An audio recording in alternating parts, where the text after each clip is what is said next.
네, 2부로 돌아왔습니다. 시간 가는 줄 모르고 계속 얘기를 했어요. 거의 이제 뭐 술자리였으면 짝으로 쌓아놓고 아침 해가 뜰 것 같은 느낌이죠. 좀 그렇습니다. 술도 안 드신 분이 그런 말씀하시면 탈로 났다. 제가 2배로 마셔야 되잖아요. 이야기를 나누고 보니 로컬 콘텐츠를 표현하는 데 있어서 가장 생활에 밀착한 건 역시 먹는 거. 예. 그렇죠. 네. 전 아까 시장 얘기하시고 시장에서 일상적으로 만나는 매일 먹는 두부 이 얘기를 하시는데 네.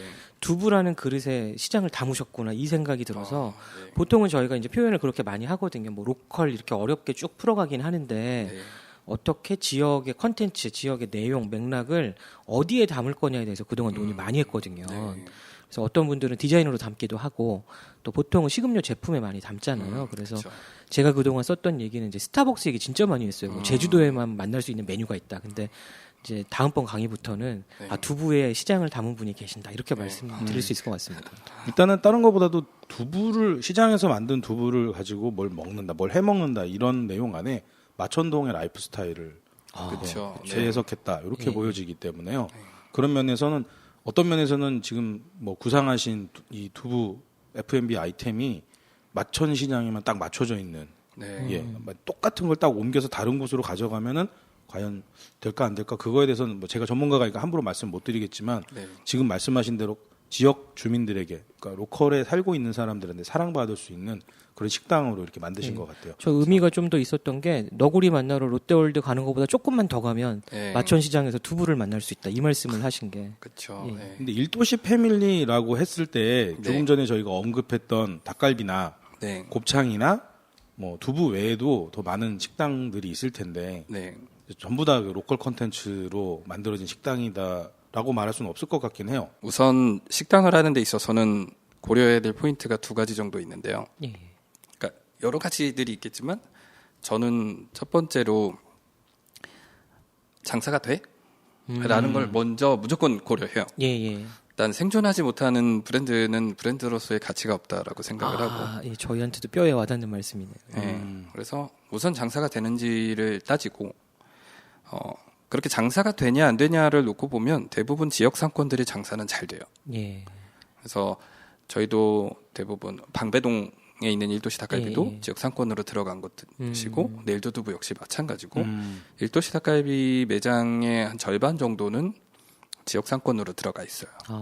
그래서 장사가 되기 위해 그러니까 돈을 벌기 위해죠. 예. 매출이 나오기 위해서 보통 들어가고 또 다른 분류로 이렇게 나누면 브랜딩이 돼? 그래서 장사가 되냐 브랜딩이 되냐는 다른 의미거든요. 예. 그래서 예를 들자면 요새는 뭐 강남이나 홍대, 뭐 연남동 이런 쪽으로 들어가는 이유는 브랜딩을 하기 위해서라고 생각을 해요. 그러니까 어떤 외부 유입이 굉장히 많은 동네에서 예. 사람들이 노출이 되면서 바이럴 될 확률이 굉장히 높아지거든요. 예, 예. 그래서 그런 동네로 가는 건 브랜딩을 하기 위해서인 거고 지역 상권으로 가는 건 장사가 되기 위해서인 거고 예, 예. 그래서 이제 일도시 패밀리가 브랜드를 전개해 나가는 그러니까 매장을 전개해 나가는 전략이 보통 이 두 가지 안에서 결정이 나죠. 예. 네. 백화점 생각이 났어요. 요즘엔 네. 그런 게 특성이 좀 가려지긴 했는데 예. 예전에는 백화점 입점 브랜드 뭐 이런 광고하는 아, 식음료 매장들도 네, 좀 그쵸. 많이 있었잖아요. 예. 저도 정말로 예전에 아무 생각 없을 땐 야, 백화점에 들어갈 정도면 신뢰할 수 있는 것 같아 해서 막 사 먹은 그런 경험들도 있고요. 네. 그래서 백화점이나 어떤 유명한 그 로케이션 자체가 굉장히 유명한 예, 예. 곳들은 들어가서 아무리 장사를 잘해도 죽었다 깨어나도 안 남아요. 아. 예, 거기에 투입되는 자본금은 엄청난 반면, 예. 이게 수익을 과연 회수할 수 있을까 싶은 아. 정도로 이제 안 남는 구조고. 광고 마케팅비에 가까운 거네요. 그렇죠. 그래서 근데 보통 장사하시는 분들이 그래도 자기 좀 좋은데 핫한데 뭐 이렇게 좀 유명한 곳으로 이제 입점을 하고 싶어 하시는데 예. 그 부분들은 반드시 고려를 하셔야 될 포인트죠. 아, 그럼 처음 시작하는데 유명한 데 가면 안 되는 거네요. 그렇죠. 살아남지 못해서 허덕거리는 경우가 굉장히 많아지죠. 결국 브랜드만 남고 수익은 없어지는 그렇죠. 예. 스몰 비즈니스에서는 최악인 거죠. 왜냐하면은 예. 생존을 위해서는 어느 정도 적정 마진과 수익이 나와야 되는데 계속 뭐 스타트업도 아니고 예, 예, 예. 계속 투자하고 브랜드가 남고 어떤 비즈니스 모델이 나오고 이거는 예, 좀 예. 스몰 비즈니스하고 거리가 멀거든요. 아. 저 로컬 크리에이터들도 이제 크게는 소상공인형과 스타트업형으로 나오는데 예, 예. 그 정부 육성 방법이라든가 또 어떤 새로운 형태의 흐름을 만들어내다 보니까 자꾸 스타트업 방식으로 이렇게 이야기를 하게 되는 경우들이 있거든요. 아무래도 인터넷 뒤져보면 스타트업 얘기가 많아서 그런 것 같기도 해요. 네. 창업 얘기가 요즘에는 작은 가게 이런 얘기보다는 뭐 팀원을 구하고 뭐 투자를 네. 유치하고 이런 얘기가 많다 보니까 그러다 보니까 다들 알고 있는 불편한 진실, 그래서 말하지 않는 게 지금 로컬 크리에이터로 이름난 분들의 대다수가 정부지원금 사업으로 운영이 되고 있잖아요. 또 보면은 지역이란 특성이 또 어쩔 네. 수 없는 부분이 있죠. 정말 그래서 이거는 스스로 좀 부끄러워해야 될 수도 있고 좀 채찍질을 해야 될 필요가 있는 게 겨울철 되면 다들 그래서 안 나타나세요. 일이 없어서 뭐 활동하는 게 있어야지 뭘 남기지. 그래서 겨울철에 보면은 이제 정부 지원 사업이 보통 11월 말에 다 끝나고 설날이 돼야지 그때부터 뭐 공고가 나잖아요. 그러니까는 예, 예. 12월부터 1월까지는 이분들이 이제 뭐 좀 이렇게 여유가 있으신 분 여행 가 있는 모습 나오지 아. 자기 뭐 일을 하고 있는 모습을 예, 예. 안 보여줘요. 약간 농사 짓는 스타일이죠. 그렇죠. 예. 그러다가 갑자기 이제 설 연휴 때쯤 되면 제안서 쓴다, 기획서 쓴다. 그거 다 어디다 제안하고 어디다 기획을 하냐고요. 다 지원 사업 따려고 하는 거잖아요. 그러니까 좀 그런 어떤 일상성이 담보가 안 되는. 그러니까 좀 너무 스타트업화 되어 버리다 보니까 이런 스몰 비즈니스로서 자영업화 되어야 되는 분들이 좀 이렇게 좀 약간 좀 이렇게 좀 하여간 좀 그렇습니다. 말하기가 좀 불편하네요. 몇 가지 지역 상황들이 있어서 그럴 수도 있어요. 이제 네. 인구가 많이 없다든지 또는 그 지역 내에서는 또 그런 상황들만 마주할 수 있는 그런 문제들이 조금 있을 수 있잖아요. 그런 면에서 그 김일도 대표님께서 말씀하신 인사이트 지역 내에서 장사가 되게끔 네. 어떤 그런 구조를 만드는 것도 생존을 위해서 굉장히 필요한 부분이죠. 그렇죠. 저희는 지금은 마천은 이제 대표님 때문에 핫한 동네지만 네. 예전에 마천은 또 지역 상황이 똑같은 거잖아요. 그렇죠, 맞아요. 네. 그래서 좀 힙하다, 핫하다 이런 걸로 표현되는 로컬은 좀 상당히 위험한 이야기가 아닐까. 네, 네. 그래서 진짜 오늘 현실적인 얘기가 계속 나오는 것 같아요. 그러면 잘 생존해서 버티고 브랜드가 생기면 네. 지역도 어떻게 새롭게 보여드릴 수 있고 그렇죠. 나도 뭔가 새로운 시도를 할 수 있다. 이 정도 말씀하신 것 같네요. 네, 예. 맞아요. 네. 네. 여튼 18개 매장을 운영하시기 때문에 그래서 좀 어느 정도 그런 운영 결과물들을 가지고 말씀하실 수 있으니까 예, 예. 더 신뢰성 있게 받아들일 수 있는 것 같아요. 저는 김일도 대표님 한 번 더 이제 만나 뵙고 또 모시고 싶었던 이유 중에 하나는 네. 요즘에 이제 코비드-19 상황에서 되게 노골적으로 페이스북에 우리 네. 매장 상황과 동네 상황을 수치적으로 네. 변화가 있다 이런 말씀을 거침없이 해주시는 거예요. 그래서 네. 와 이걸 이런 얘기를 꺼내 주시다니라는 놀라움이 있었거든요. 네. 그거는 이제 저는 원래 이제 제가 상황을 정리하는 걸 좋아해요. 제가 예, 지금 예. 우리는 장사가 되고 안 되고 뭐 이런 것들이 이제 좀 솔직하게 되어 있어야만 앞으로 나아갈 수 있다고 생각을 해서 보통 정리하는 편이고요. 그리고 또 하나는 이 지금 현재 외식업판에서 예, 예. 그 각종 상권별로 각종 브랜드별로 스타일별로 그러니까 그런 데이터를 수집할 수 있는 곳은 저희 말고 또 굉장히 그러니까 찾기 힘들다라고 생각을 하거든요. 그래서 그런 부분들 좀 예, 예. 공유해도 괜찮겠다라는 생각이 예, 들어서 예. 이제 기록을 좀 남겨봤었고요. 저희는 5년 전에 이제 메르스를 한번 겪었었잖아요. 아, 예, 예. 네, 그래서 메르스 때도 상황은 굉장히 심각했었거든요. 물론 그렇죠. 기간이 지금보다 훨씬 이제 짧게 끝났지만 예, 예. 그때 터졌을 때는 그 경직된 느낌이 그러니까 코비드 못지 예, 않았다라고 생각을 하거든요. 네. 그리고 메르스가 있던 시절을 반추하면 네. 그때 당시에 세 가지, 그러니까 이제 핫플레이스에서 영업하신 분들 세 가지 일이 있었어요. 예, 예. 메르스도 있었고요. 예. 4월 16일 세월호가 아, 그렇죠. 침몰하면서 예, 왔던 예. 그 국민적 우울감, 정서. 맞아요. 네. 그래가지고 왠지 모르게 핫한 플레이에서 노는 것 자체가 죄책감을 네. 느끼게 그쵸, 만드는 그쵸. 시기가 맞아요. 있었고요. 또 그리고 가로수길에 매장 있으셨다고 그러니까 이거는 정말 네. 떠올리고 싶지 않은 악몽일 텐데 그 한한령 아. 중국에서 사드 배치에 대한 맞아요, 보복행위로 맞아요. 네. 관광객을 보내지 않으면서 왔던 어마어마한 그런 이제 경제적 손실이 다양한 있었죠. 정치적 네. 이유가 있었겠지만 어쨌든 네. 중국하고 관계가 싸늘해지면서 네. 손해가 일어났죠. 그래서 5년 전에 메르스 얘기만 하시지만 네. 이제 그때 당시 삼중고를 갖고 있었던 3종 세트가 네. 같이 이제 몰아닥쳤죠. 거의 뭐 자영업계의 쓰나미 뭐 네. 이런 수준이었죠. 지금보다 더 했을 수도 있겠네요. 잠깐 네. 동안은. 그래서 원래 이제 세월호가 네. 있었고 그 다음 해에 메르스가 이제 있었어요. 예. 그게 다 봄에 일어난 일들이에요. 아, 그리고 그 다음 해에는 아무것도 없었거든요. 예, 예. 근데 그 시기만 되면 매출이 이렇게 바닥을 치는 거예요. 봄에요. 네. 오. 그래서 봄에 약간 트라우마처럼 소비가 오.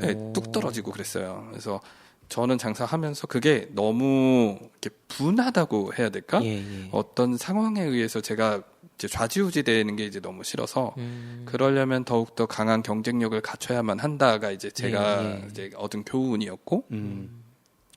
메르스가 다시 터질 수밖에 없다고 저는 생각했어요. 예, 메르스는 언제든지 다시 올 수 있는 거고 어. 그걸 대비하려면 제가 생각했었던 해결 방법은 우선 상권을 나눠야겠다라고 생각을 했어요. 그래서 제가 오. 처음에는 이 정도면 내가 가장 강한 상권과 성공 공식을 찾은 것 같아라고 해서 컨트롤 C, 컨트롤 V를 이제 해나가고 있었는데 아. 메르스가 터지면서는 어떤 상황이 터져도 이제 축은 만들어놔야겠다라고 예, 해서 예. 대들보를 여러 개 이제 세우자라고 아. 생각을 해서 첫 번째로 한 거는 오피스를 탄탄하게 오피스가에 좀 예, 예. 매장을 많이 놨어요.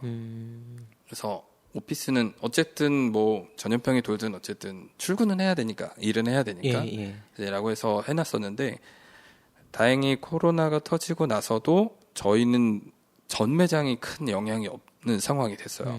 그러니까 극장가에 있는 매장만 좀 타격이 좀 있었고, 그렇죠. 올려주신 걸 봤어요. 네, 시작부터 극장에서 빵빵 터졌었으니까 네네.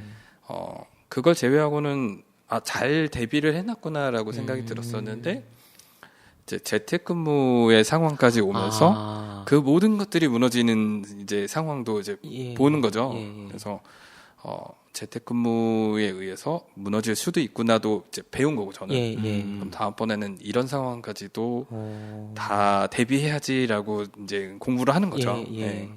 그러는 과정 중에 또 재미있었던 건 재택근무가 시작하면서 저희 오피스가 있었던 매장들은 다 매출이 떨어졌는데 예. 흥미로운 건 주택가에 있는 매장들 매출이 갑자기 올라가는 거예요. 그러니까 재택근무를 하면서 집에 머물고 예, 집에 예. 머물면서 멀리는 못 가니까 집 근처에 있는 식당들을 다니기 시작을 하는 거죠. 예, 예. 그러면 이 사람들이 결국엔 어디론가는 가는구나라는 이제 데이터로 이제 저는 아. 보는 거죠. 그렇죠. 갑자기 소멸하거나 증발한 게 아니니까. 네, 갑자기 예. 아무것도 먹지 않는 상황은 아닌 거죠. 예, 어딘가에선 먹어야 되는데 멀리는 못 가고 우리 동네에서 예, 먹자라고 하면서 예. 동네가 저는 영향을 많이 받았다고 생각을 하고요. 재밌네요.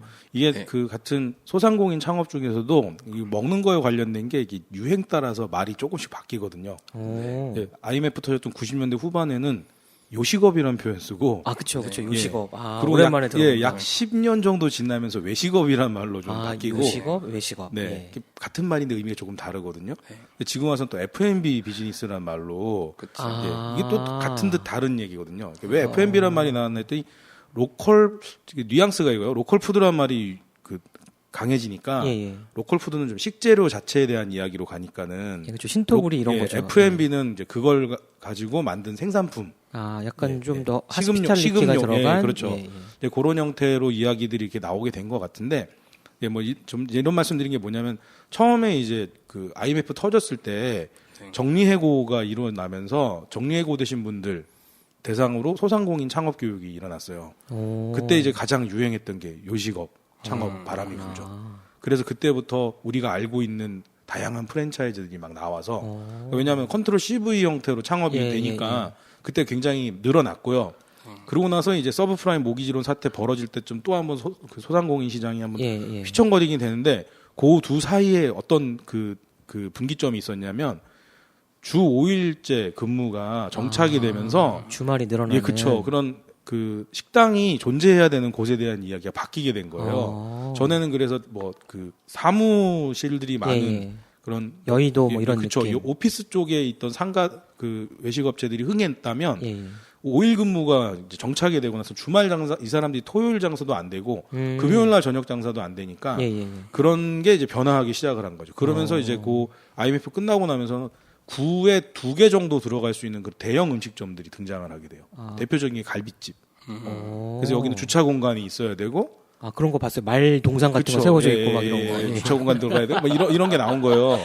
요게 마치 그 뭐랑 또 괴가 맞냐면 모종린 교수님께서 골목길 자본론에서 얘기하셨던 지금보다 좀 골목길이 뜨기 전 상황을 얘기를 하는 거예요. 그래서 그때는 대형 마트가 있고 사람들이 모일 수 있는 곳에 차량으로 이동해야 되고 또 그러면서 이제 그것에 적합한 큰 도로, 큰 주차장 이런 시설들이 필요한 데에서 사업이 잘 되었던 거죠. 그렇죠. 한동안 진짜 큼직큼직했죠. 네, 그러면서 그게 탈 물질주의 그런 풍조도 오게 되고 로컬이 각광받게 되고 그리고 우리나라에서 지금 현재 당면 과제인 코로나 사태가 벌어지면서 이제 그 틀이 이제 새로운 유형으로 자리 잡고 있는 거를 또 이제 김일도 대표님 말씀 통해서 또 한번 정리를 하게 됩니다. 저희는 이제 어저께 중기부 행사에 좀 다녀왔는데요. 거기서 상징적인 말이 나왔어요. 그러니까 시대가 변해서 로컬이 각광받고 있는 거지 어떤 로컬이 유행은 아닙니다. 이런 선언이 약간 일종의 있었거든요. 근데 그게 아까 김일도 대표님 말씀해 주신 것처럼 자꾸 저는 머릿속에 맴도는데 프랜차이즈가 신뢰의 상징이었다가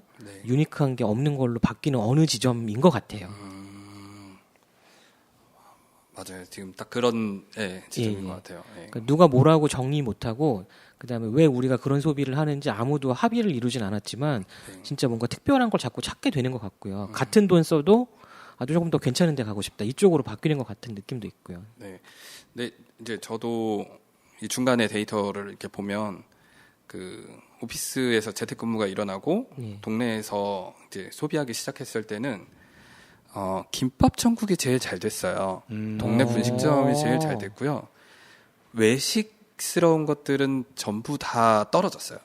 그러니까 그 외식스럽다는 게 조금 더 레스토랑에 가까운 그런 쪽일까요? 다이닝에 가까울수록 더 안 됐고 특이할수록 더 안 됐어요. 그러니까 이제 매일 먹는 식사 이제 저희는 또 외식 제가 그냥 이야기하는 걸로는 외식과 매식이라고 이제 그냥 구분하거든요. 확 와닿네요. 그래서 외식은 떨어지는데 외식은 또 잘 돼요. 그래서 그런 상황이 이어지다가 변곡점이 계속 있는데 뭐 이태원 직전에 사실 거의 다 끝나가서 좀 잘 되려다가 이태원 터지고 재난지원금 이제 시작되고 하면서는 다시 매식보다는 외식이 이제 더 올라가기 시작을 하고 그럼 자연스럽게 성수동이나 을지로 같은 곳들의 소비가 확 이제 일어나는 거죠. 올라오는 거죠.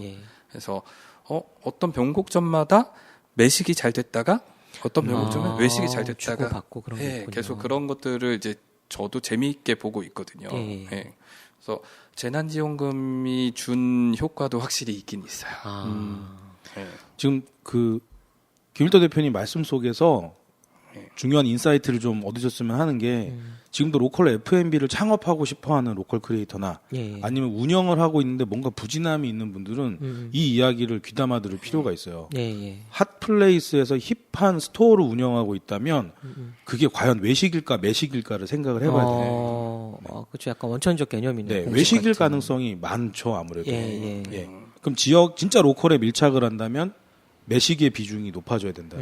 그럼 여기에서 메뉴를 어떻게 개발할 것인가, 고객을 어떻게 관리할 것인가, 어떻게 집객을 할 것인가, 모객을 할 것인가 이런 전략적인 것들이 나오는 거거든요. 저 이 말씀을 해주시는 걸 들어보니까 약간 그 생각 났어요. 연남동, 연희동이 원래 같은 지역은 아니고 굴다리 지나가야 되잖아요. 그래서 연이 넘어가면 F&B 느낌 다르고 연남 다르고 요 느낌인 것 같아요. 맞아요.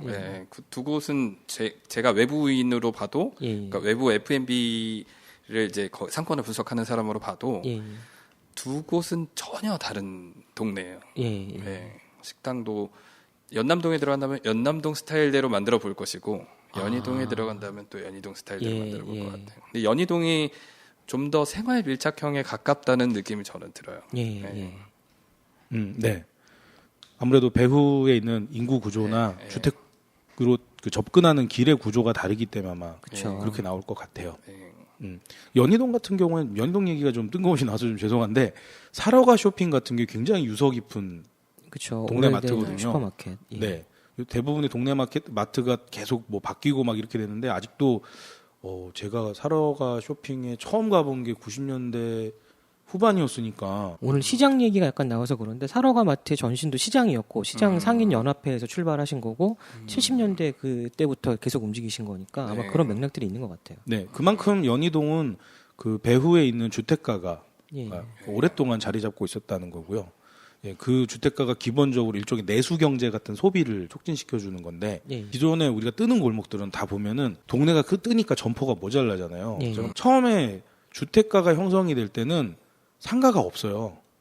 주택이 어느 정도 형성이 돼야지 상권이 형성이 예, 되기 예. 때문에 상가를 만들어놔도 상가가 들어오질 않아요. 근데 중요한 거는 주택가에 있던 분들이 뭔가를 구매를 해야 되는데 예. 구매는 다양한 선택이 있어야 되잖아요. 근데 처음에는 입점에 있는 상점도 적고 상가도 제한적이기 때문에 결국 구매를 하기 위해서는 자기가 있는 로컬이 아닌 다른 로컬로 가서 구매를 하거든요. 이게 이제 그 사람들의 동선으로 이게 굳어지는 거예요. 예. 그래서 실제로 동네 상권이 제대로 형성이 되고 그게 뭔가 만들어지기까지 굉장히 오랜 시간이거든요. 근데 이제 그게 뜨는 골목이 돼버리면 예.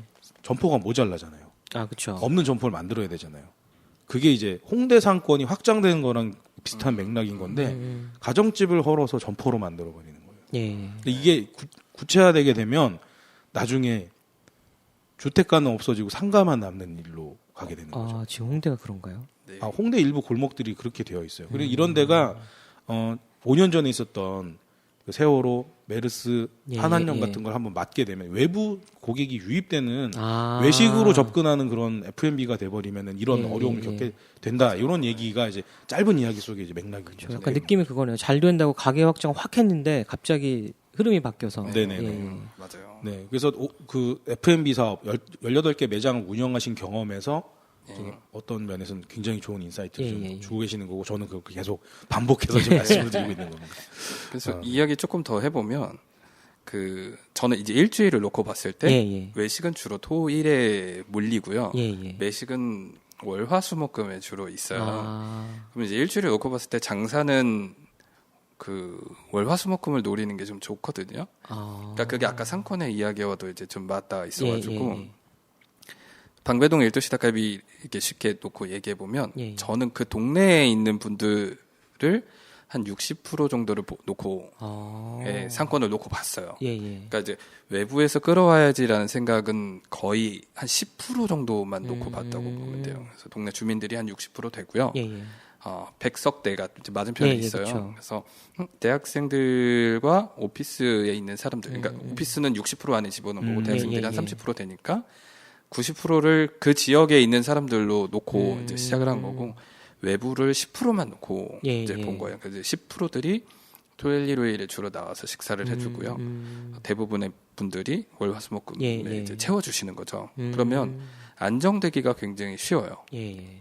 그래서 제 이제 출점 전략 대부분이 그 지역에 있는 분들이 한 60%는 무조건 소비해줘야 된다. 근데 이제 아까 말씀하셨던 대로 홍대나 강남이나 이런 건 뜨내기들이 되게 많은 거잖아요. 외부 유입이 많아서 단골률이 굉장히 적고 자연스럽게 임대료나 권리금 같은 것들이 높아지고 그러니까 저희는 이제 출점을 좀 자제하게 되는 거죠. 강남역만 놓고 보더라도 그 지오다노 쪽 있잖아요. 지오다노 쪽은 외부. 그 건너편 시티극장 쪽은 그나마 좀 지역 기반이기도 하거든요. 뒤쪽으로 이어지니까. 그래서 저희가 만약에 강남을 들어간다면 저희는 지오도나 쪽은 배제하고 들어가게 되겠죠. 연남 연희도 비슷한 느낌인 거고. 그러네요. 근데 18개 매장을 다 직영으로 운영하시는 이유가 있는 건가요? 우선은 프랜차이즈를 이제 놓고 얘기하면 프랜차이즈는 유통사업 더 가깝거든요. 근데 유통사업은 현재 물류나 이런 부분들에 있어서도 예를 들자면 소스 하나를 놓고 보면 대부분 멸균 처리를 해야 되거나 이렇게 제품화 시켜야 돼요. 근데 음식을 맛있게 하려는 거는 음식을 맛있게 해야 되면 제품을 쓰면 경쟁력이 그만큼 떨어지거든요. 그러니까 저희는 어쩔 수 없이 그 지역에서 장사를 잘하려면 그러니까 이제 제품 쓰지 않고 음식을 해야 되는데 그러면 프랜차이즈는 우리는 거리가 좀 있다라고 이제 판단한 거죠. 아까 저희 이제 녹음 초반에 말씀하셨던 두부의 뭐 향, 콩의 향, 이 얘기도 또 맞닿아 있네요. 즉석 요리 돼야 되는 거죠. 예, 음식점이 좀 성공을 하려면. 예. 결국 그러면 식재료들도 네. 그러니까 그 지역에서 구해서 지역 시장이나 이런 데서 구해서 갈 수밖에 없겠네요. 예, 그 좀 의존을 많이 해야 되는 편이죠. 어. 예. 그 사장의 마음이라는 저서에도 보면 예. 좀 그거는 먹는 거랑 좀 관련이 좀 멀기도 한데 작년에 내신 책이죠. 네네. 사장의 마음 김일도 대표님 지음. 네. 그 앞에 몇 페이지 넘기다 보면 이제 매장 인테리어를 하시는 네. 예. 그렇죠. 예, 목수들 사진이 들어가 있는데요. 네. 이 사진을 앞부분에 실으신 사연이 있는 건가요? 전 펼치면 메뉴 사진이 나올 줄 알았어요. 아, 네. 좀 생뚱맞다 이 생각 좀 들긴 사진이 했거든요. 많이 있는 책이 아닌데 진짜 앞장에 사진이 딱 있어요. 네. 예. 제가 장사를 이제 10개가 넘어갈 그 과정에서 이렇게 현타 온다 그러잖아요. 예, 예. 굉장히 많은 현타를 거쳤어요. 어. 근데 지나고 보니까 남는 게 뭐가 있냐라고 이제 생각을 해보면 예. 그 고생했던 과정들이 다 남는 것들이에요. 그러니까 뭐 돈이 남았냐, 뭐가 남았냐, 자산이 남았냐 이런 것들은 아무 의미 없는 것 같고, 네. 그 초창기에 막 그 시작하면서 예. 막 그 동료들하고 막 부대끼면서 막 엉엉 울었던 뭐 그런 사건들이 사실 굉장히 잘 남거든요. 예, 예. 그래서 제가 10개가 딱 넘어가는 어느 시점에 결국에 그 초창기 때 남겼던 기록이 예, 별로 예. 없다는 게 가장 한맺혔어요. 사실 시작할 때 기록을 많이 안 남기잖아요. 그쵸, 이제 나중에 책을 내시려고 매장을 하셨던 건 아니니까. 아니었고, 예, 예. 예, 그 대부분 그 어느 정도 자리 잡으신 분들은 자리 잡았을 때부터 기록하시기 예, 시작하거든요. 예, 그쵸. 사진 자료든 예, 예. 영상 자료든 글이든.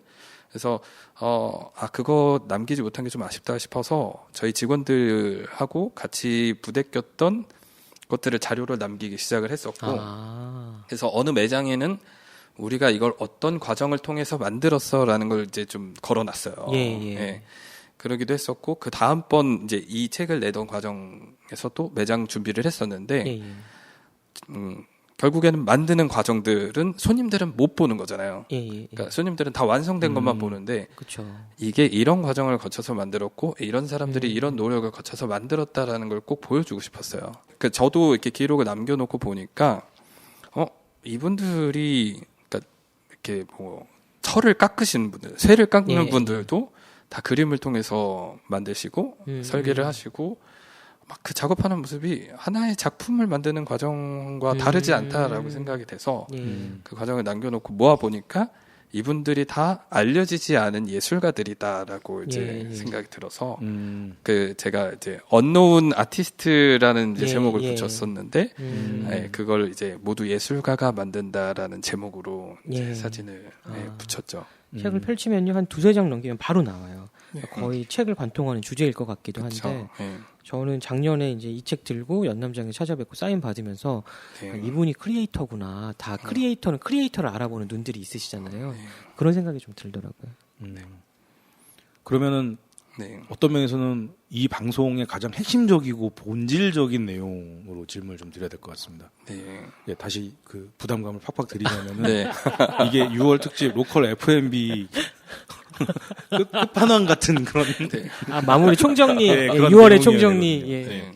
저희가 그 첫 번째 게스트였던 도레도레 김경화 대표님 만나서 이야기 들을 때도요. 예.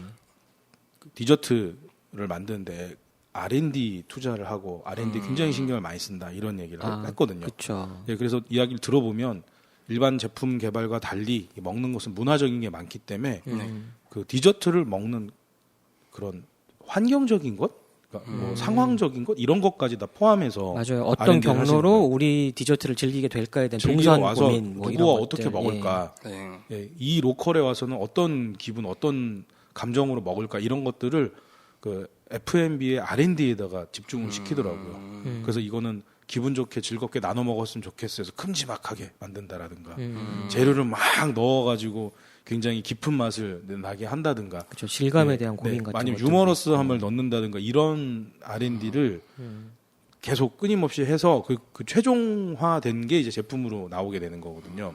근데 보면은 과연 지금 로컬 F&B 하시는 분들이 정말 그러니까 로컬의 재해석이라든가 로컬 푸드의 재해석 말고 정말 F&B 사업의 본연에 얼마만큼 고민하고 신경을 쓰고 있을까? 혹은 그렇게 고민하고 신경 쓰고 싶은데 가르쳐 주는 데가 없고 방법을 몰라서 좀 그런 것에 대한 목마름이 있는 분이 있으실 수도 있어요. 아, 그렇죠. 네, 그리고 또 위험한 게 뭐냐면 요즘 그 음식을 다루고 있는 콘텐츠가 굉장히 많이 증가를 하고 있거든요. 먹방 이런 게 되게 많이 나오고 있잖아요. 아, 예, 예. 근데 이 먹방들이 아직까지는 미묘한 건데 미식에 이르지를 못하고 있어요. 아직까지 다양한 먹거리를 많이 먹는 것에 관심을 갖고 있는 게 많아서 그래도 조금 재밌는 건 뭐 약간 벗어나긴 했지만 먹방이 많이 먹기 또는 특이하게 먹기에서 요즘에 세분화돼서 회 먹기, 뭐 특정 제품만 골라서 뭐 미각을 다루기 이런 쪽으로 좀 발전을 하더라고요. 네, 자기가 있는 지역, 자기 로컬에 있는 로컬 푸드를 가지고 뭘 해보려 한다 해도 그게 어느 정도 사람들에게는 맛있어 라는 생각이 들어야 되고요. 그리고 그 맛이 굳이 여기까지 와서 먹어볼 만한 그런 맛이 되어줘야 되는 거거든요. 그렇죠. 이게 참 애매한 거예요. 아까 처음에 이제 녹음 시작할 때 편집자님이 말씀하신 것처럼 특이한 커피를 만든다고 쌀 가른 걸 넣는다든지 이런 게 사실 실제적으로 맛있진 않은 것 같아요. 네. 그 연구 개발이 아닌 그냥 모양 내기에 가까운 거잖아요. 네. 어떤 면에서는 백종원 못지않게 네. 다양한 브랜드를 만들고 다양한 메뉴를 개발해 내신 거잖아요. 네. 그렇기 때문에 브랜드 개발이 곧 메뉴 개발이기도 하고 메뉴 개발에서 브랜드 개발로도 가기도 하는 것 같고 네. 그리고 아까도 말씀해 주신 마천시장 두부 이야기하신 것처럼 로컬의 재해석도 경험을 많이 해보셨기 때문에 뭔가 대표님만의 뭔가가 있지 않을까 그런 생각이 듭니다. 먼저 결론부터 얘기하면 결국엔 아이덴티티로 돌아오거든요. 아, 음식에 대한 얘기인가요? 아니면 나는이란 얘기인가요? 그러니까 그 모든 것들이 그러니까 정체성이 주인공이 될 수밖에 없어요. 그러니까 저는 로컬이든 그러니까 뭐 지역 기반의 어떤 식재료를 살리든 뭐를 하든 무엇을 만드느냐보다 누가 만드느냐가 더 중요한 거거든요. 누가 만드느냐. 네, 그러니까 저는 제가 두부를 만들어요. 그러면 뭐 두부를 만든다는 자체가 중요한 게 아니라 제가 어떤 두부를 좋아했느냐를 먼저 생각해봐야 되는 거죠.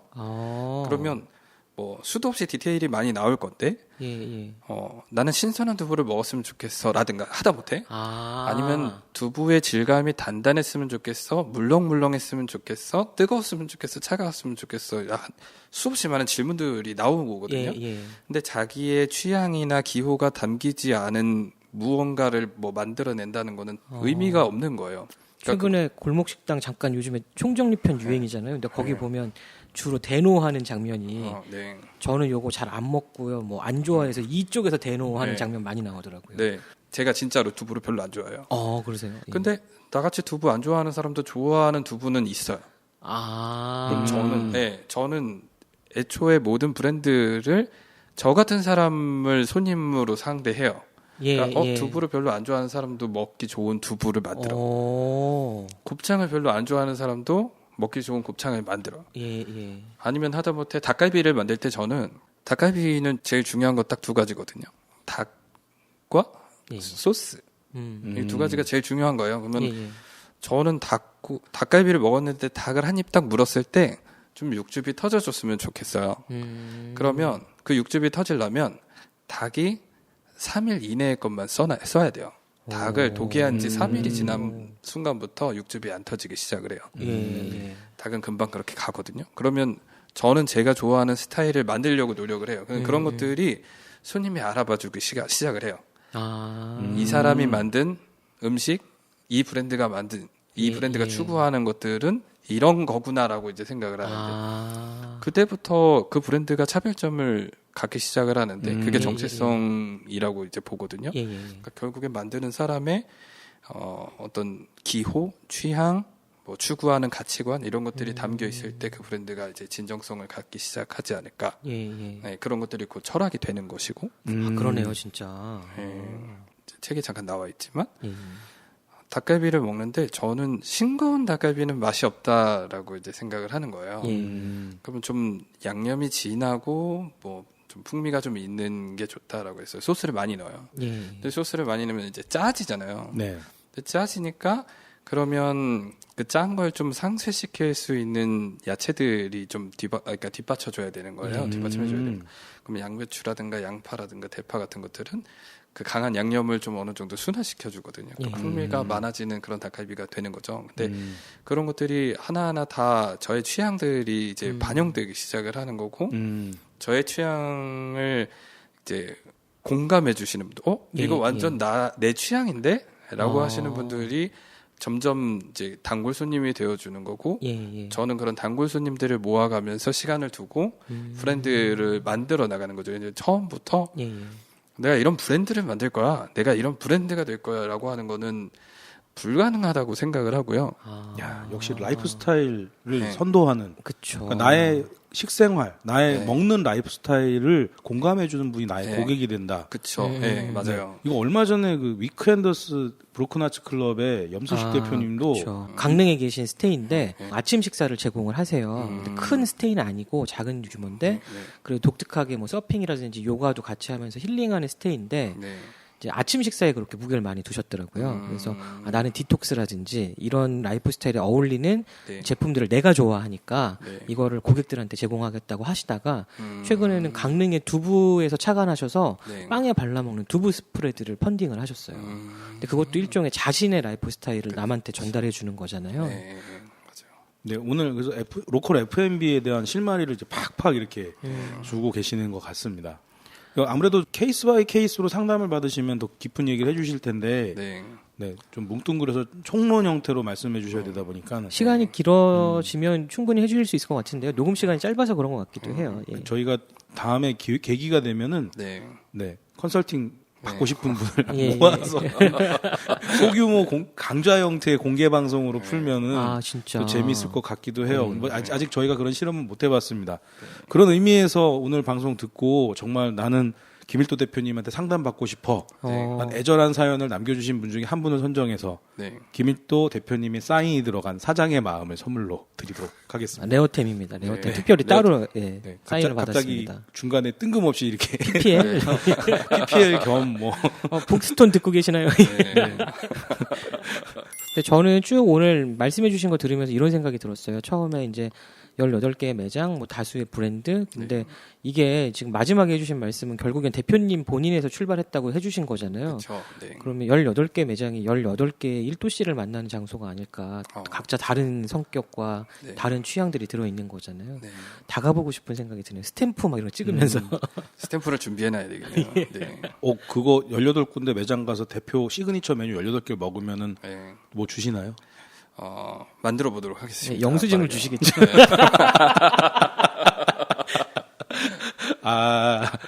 좋네요. 네. 영수증 진짜 생각 못했는데. 제가 현타가 왔어요. 여튼 바쁘신 와중에도 저희 방송 참여해주셔서 너무 감사드리고요. 정말 그 빠른 시일 내에 한번 조금 전에 제가 뭐 툭 지나가듯이 말씀드렸지만 한번 그런 자리를 만들고 로컬 F&B를 준비하고 계시는 예비 로컬 크리에이터 분들이나 아니면 새로운 돌파구가 필요한 로컬 크리에이터 분들하고 그런 만남의 자리를 한번 만들면 좋을 것 같습니다. 그다음에 이 표현이 맞는지 모르겠지만 강의도 굉장히 세신 분인데 이분을 모시고 할 수 있다는 꿈만 꿔도 전 좋은 것 같습니다. 제가 영광입니다. 저는 두서 없이 막 그냥 이야기했었는데 너무 이렇게 해석을 되게 잘 해주셔가지고, 그래서 제가 이게 평범한 이야기가 굉장히 좋게 포장이 되는 그런 기분이 들어서 굉장히 이제 기뻤습니다. 저희 거의 덕질 방송이잖아요. 그동안 숨어있던 덕의 마음을. 네, 이제 김일도 대표님 다음 일정이 또 있으셔서 저희가 더 붙잡아 놓을 수가 없어서요. 방송을 3부, 4부 이렇게 이어가면 더 많은 이야기들을 할 수 있을 것 같지만 다음 기회로 돌려야 될 것 같습니다. 공개 방송으로. 공개 방송? 네, 공개 방송으로. 공개 방송을 해봤자 뭐 대여섯 분밖에 못 모시겠죠. 아마 다음 기회를 만들어 보도록 하겠고요. 지금까지 1도시 패밀리 김일도 대표님과 함께했습니다. 감사합니다. 곧 다시 돌아오겠습니다. 곧 다시 돌아오겠습니다.